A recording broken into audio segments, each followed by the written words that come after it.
Hello everyone, my name is Vishal Kumar. अभी हम आज इस टॉपिक पर डिस्कस करेंगे इंडिया, ईरान और युआन।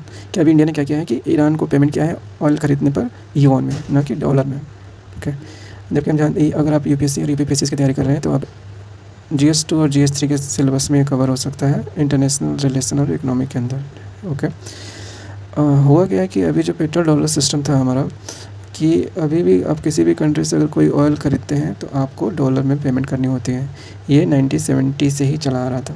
ठीक है, तो अभी क्या हुआ है कि हमने डॉलर की जगह युआन में पेमेंट किया है, इसीलिए ये टॉपिक अभी चर्चा में है। तो हुआ कि अभी ईरान, ऐसा हमने क्यों किया है, क्योंकि ईरान जो है अभी स्विफ्ट सिस्टम के बाहर है। स्विफ्ट सिस्टम हुआ है कि कोई भी कंट्री कोई भी कंट्री का बैंक किसी दूसरे कंट्री के बैंक से ट्रांजैक्शन करता है तो उसको इस सिस्टम के थ्रू पेमेंट करना होता है। एक तरह का कोड होता है, जैसा एक बैंक दूसरे बैंक को भेजता है, तो ये मेनली सिक्योरिटी पर्पज़ के लिए यूज़ किया जाता है। तो हमारे ऊपर क्या है कि इंडिया का जो ऑयल डिपेंडेंसी है हमारे ऊपर सबसे ज़्यादा है, क्योंकि हम जितना भी ऑयल हमें ज़रूरत है उसका 85 to 95% हम इंपोर्ट करके ही पूरा कर पाते हैं। ईरान क्या करता है, हमें सस्ते रेट पर फ्लेक्सिबल टाइम पे हमें ऑयल सप्लाई करता है। गुड। तो हुआ क्या है कि अभी हमने युआन में पेमेंट किया है, मतलब जो हमारा स्विफ्ट सिस्टम था USA का, उसको हमने बाईपास कर दिया है। क्योंकि अगर हम ऐसा करते, क्योंकि USA ने ईरान के ऊपर पहले ही सैंक्शन लगा के रखा था, तो हमारे पेमेंट को रोक सकता था।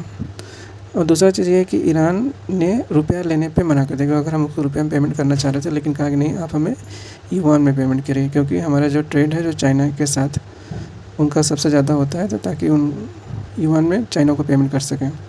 और हमने फिर किया कैसे कि हमने जो ICICI बैंक है संघाई में, उस बैंक के थ्रू हमने युआन पेमेंट किया ईरान को।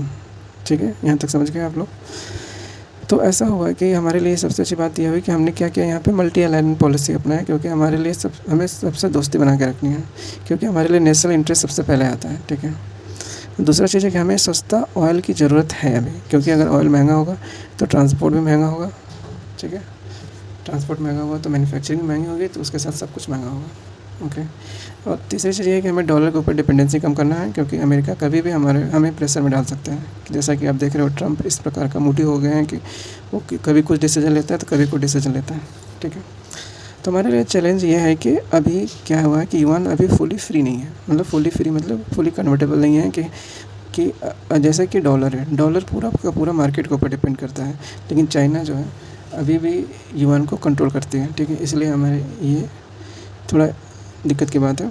दूसरा चीज़ कि चाइना के ऊपर डिपेंडेंसी बढ़ेगी अगर हम ज़्यादा चीज़ें युआन में पेमेंट करेंगे, क्योंकि हमारा लॉन्ग टर्म के लिए हमारे लिए बढ़िया नहीं है, क्योंकि हमारे साथ कई सारे बॉर्डर इशूज़ भी हैं चाइना के साथ। अमेरिका का क्या है कि अमेरिका ने पहले से वार्निंग देकर रखा है कि कोई भी कंट्री अगर ईरान के साथ डील करेगी तो उसके ऊपर सैंक्शन लगा दिया जा सकता है, तो इस चीज़ से भी हमें बचना था।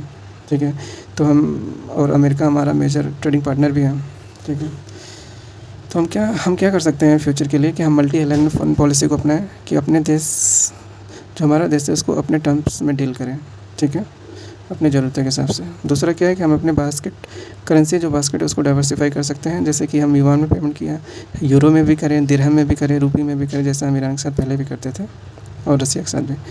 और तीसरी सबसे बड़ी चीज़ है कि हम अपने रुपया को स्ट्रॉन्गर बना सकते हैं, और बनाना ही पड़ेगा फ्यूचर के लिए, क्योंकि अगर नहीं किया तो इसी तरह के इशूज़ हम बार बार फंसते रहेंगे। उसके लिए हमें अपनी इकोनॉमी को स्ट्रॉन्गर बनाना पड़ेगा, करंट अकाउंट डेफिसिट को भी स्ट्रॉन्ग बनाना पड़ेगा। ठीक है, तो ये रहा पूरा इशू। अगर आपको इसी तरीके की चीज़ें और भी जाननी है तो चैनल को लाइक एंड सब्सक्राइब करें। Thank you so much.